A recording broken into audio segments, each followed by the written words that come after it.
très forte croissance démographique et passera le cap du million d'habitants vers 2030. Cela engendre 3 défis. Produire un nombre conséquent de logements de l'ordre de 9 000 par an. Nous n'en sommes pas là. Nous sommes à moins de 7 000 logements. Tout en construisant aussi la ville durable de demain. Saint-Denis en est un exemple. La cité de Cambé, l'éco-cité de Cambé en est encore un autre exemple. Et tout en s'appuyant aussi sur une filière économique majeure au savoir-faire indéniable et qui connaît actuellement de grandes difficultés du fait du ralentissement de l'activité. L'initiative du gouvernement d'élaborer un plan logement outre-mer 2015-2020 est une réelle avancée, une opportunité pour la Réunion. Il apporte des mesures concrètes aux problématiques qui se posent sur les territoires ultramarins, l'adaptation du dispositif Pinel, les quartiers en rue, le soutien aux maires bâtisseurs. Tous ces dispositifs existent, ont été et vont être mis en œuvre. Le volet national de ce plan, de ce fait, ne constitue qu'une étape qui devait s'accompagner d'une déclinaison opérationnelle adaptée aux spécificités et aux enjeux propres de la Réunion. Une politique équilibrée de l'habitat dans les territoires s'appuie sur des mesures relevant de décisions nationales, mais aussi d'engagements locaux. C'est tout l'objet de ce plan qui va être signé tout à l'heure. L'État, à la demande de Madame la ministre des Outre-mer, a animé cette réflexion avec l'ensemble des acteurs de la politique du logement, les collectivités, les bailleurs sociaux, les promoteurs privés, les constructeurs, les maîtres d'œuvre, les banques, les associations, les agences, les collectivités. Il faut souligner, je tiens à insister sur ce point, sur leur très forte mobilisation et les remercier pour la richesse des travaux qu'ils ont produits et ce dans des délais extrêmement réduits. Le document va être signé aujourd'hui avec les collectivités régionales et départementales, l'ARMOS et la Fédération des promoteurs privés, la CAPEB, la FRBTP, l'Agence française de développement et la Caisse des dépôts et consignations.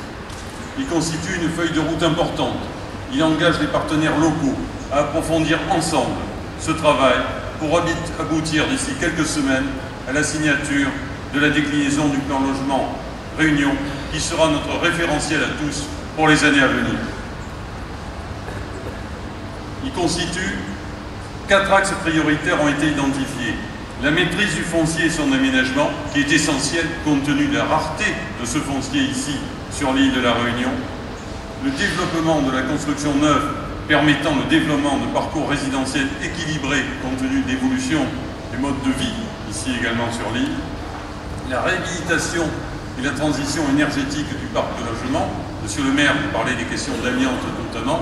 Il y a tout un parc qui est à réhabiliter. Et bien sûr, il faut une transition énergétique adaptée à l'outre-mer, ce qui avait été annoncé par Madame la ministre Ségolène Royal. Et également, il faut répondre aux besoins de professionnalisation qui en découlent, notamment pour avoir une main-d'œuvre aussi adaptée aux besoins des entreprises. Et enfin, il faut maîtriser les coûts. Quelques exemples d'enjeux et de pistes d'action. Je le disais tout à l'heure, la maîtrise du foncier et son aménagement, on peut le dire, est le carburant essentiel à la production de logements. Il faut une gouvernance opérationnelle. Et à cet effet, un protocole dédié au financement de l'aménagement sera inclus dans le futur contrat de plan État-Région. L'intercommunalité. L'échelle de planification la plus pertinente pour présenter une offre de logement adéquate à l'ensemble des besoins est bien cette intercommunalité. On le voit notamment aussi bien ici à Saint-Denis que sur l'éco-cité de Cambé, où il faut avoir une approche entre les différentes communes. La réhabilitation du parc de logement constitue le défi majeur de demain. Une source d'emploi aussi pour les TPE, PME de la Réunion. Il faut que cela fasse du travail pour les entreprises, que cela donne du travail aux Réunionnais. Et d'ailleurs, nous avons aussi ici notre SBA, Small Business Act, nous en parlions hier, justement pour faciliter ce travail des petites entreprises réunionnaises. Et pour cela, il faut de la formation et des mesures également sont prises dans ce sens. Je parlais également de la maîtrise des coûts nécessaires pour optimiser la ressource financière et cela ne peut se faire au détriment du travail fourni par les entreprises. Donc il y a tout un travail à mener sur la réduction des coûts des matériaux, sur également la lutte pour densifier les territoires. Cela fait partie des économies qui sont à réaliser. C'est un des défis en termes d'aménagement du territoire. Nous avons eu l'occasion de le dire à plusieurs reprises.